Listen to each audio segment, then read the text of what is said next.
माँ होना इतना आसान नहीं है, ये बात मैं माँ बनने के बाद समझ चुकी हूँ। मैं हर रोज पूजा पाठ करने के बाद से सीधे किचन में आ जाती हूँ निहिर का टिफिन बॉक्स रेडी करने। सुबह देर से सो करके उठो तो काम डिले हो जाता है, ये बात मैं सुनी थी, लेकिन अगर मैं सुबह भी उठ जाती हूँ तो भी मेरे घर के काम खत्म होने का नाम ही नहीं लेते हैं। जैसे ही मुझे टाइम मिलता है मैं नजरें घुमाती हूँ तो मुझे कोई न कोई काम जरूर ही दिख जाता है और जैसे ही काम दिखता है मैं उसको करने बैठ ही जाती हूँ। आज मैंने निहिर के लंच बॉक्स में सत्तू का पराठा रखा था।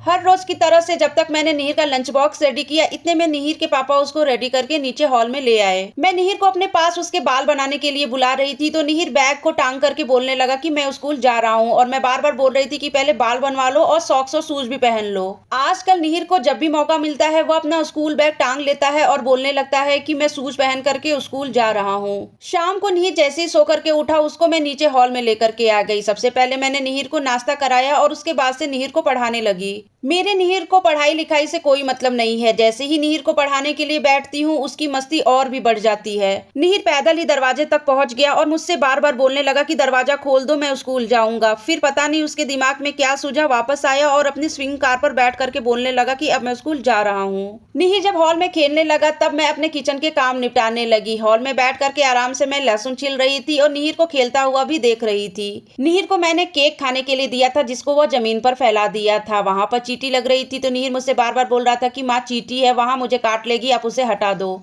डिनर करने के बाद से हम तीनों अपने कमरे में आ गए थे। निहिर को हर रोज सोने से पहले मैं दूध पीने के लिए जरूर देती हूँ। निहिर किस बात पर रो देगा पता ही नहीं चलता है। आज मैंने उसके मिल्क में चॉकलेट न्यूट्रिशन पाउडर खुद मिला दिया तो निहिर इस बात पर रोने लगा। हर रोज वो पाउडर खुद से मिलाया करता था। जैसे तैसे उसके पापा ने उसका मूड ठीक किया और निहिर ने फिर अपना चॉकलेट मिल्क फिनिश किया।